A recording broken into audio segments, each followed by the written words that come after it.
Bonjour à tous, nous allons aujourd'hui proclamer Matthieu chapitre 6 au verset 9 qui nous dit que ton nom soit sanctifié, que ton règne vienne, que ta volonté soit faite sur la terre comme au ciel.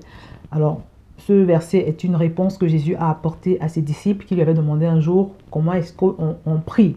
Donc, dans cette prière, on voit que le Seigneur nous parle de l'importance déjà de sanctifier toujours le nom du Seigneur, d'invoquer son règne et ensuite de prier pour sa volonté. Je voudrais qu'on s'attarde sur ce troisième aspect qu'est la volonté de Dieu.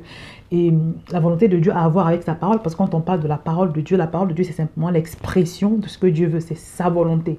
Et comme nous le voyons depuis des jours, c'est tellement important pour le Seigneur qu'on accorde de l'importance, excusez-moi pour la répétition, qu'on accorde de l'importance à ce qui sort de sa bouche.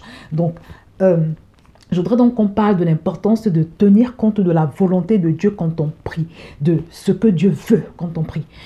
Et je voudrais donc dire à quelqu'un que contrairement à ce qui se passe, à cette erreur que la plupart des chrétiens commettent, de se mettre au centre de la prière, Dieu s'attend à ce que au centre de la prière, il n'y ait pas toi ni moi, il n'y ait pas ta volonté ni ma volonté, mais que ce soit sa volonté. Vous voyez, parce que dans le modèle de prière que Jésus donne, on commence d'abord par se préoccuper du règne de Dieu, de sanctifier Dieu, de la volonté de Dieu, avant de commencer à présenter nos désirs. Parce que plus loin, on demande le pain, on demande la protection contre la tentation. Mais là, la volonté de Dieu doit toujours être prioritaire quand on prie. Je vais prendre un exemple.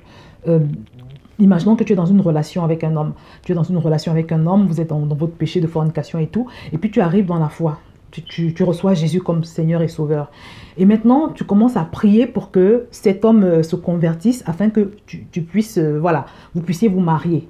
Tu pries chaque jour avec beaucoup d'ardeur.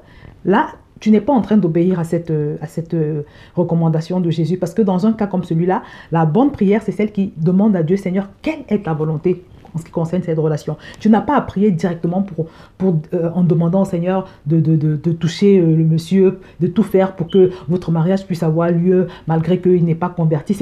Ta première prière, c'est Seigneur, révèle-moi ta volonté concernant cette relation. Et maintenant, quand le Seigneur t'a révélé sa volonté, s'il te dit que oui, tu peux y aller avec cet homme, à ce moment-là, tu pries.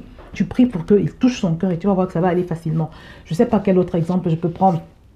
Peut-être que tu es dans une situation financière compliquée, tu es endetté et tout, et tu pries, tu demandes au Seigneur de te bénir, d'ouvrir une porte quelconque, peut-être que tu as postulé pour une demande d'aide ou je ne sais pas quoi, ou bien peut-être tu as un projet, tu veux entreprendre un projet pour sortir de ta situation financière compliquée, et tu pries par rapport à ce projet.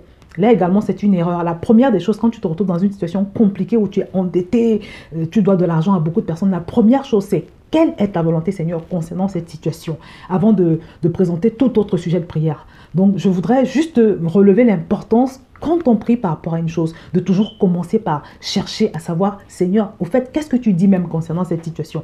Quelle est ta volonté? Parce que beaucoup de gens commencent toujours par émettre leurs vœux au Seigneur, commencent par émettre leurs...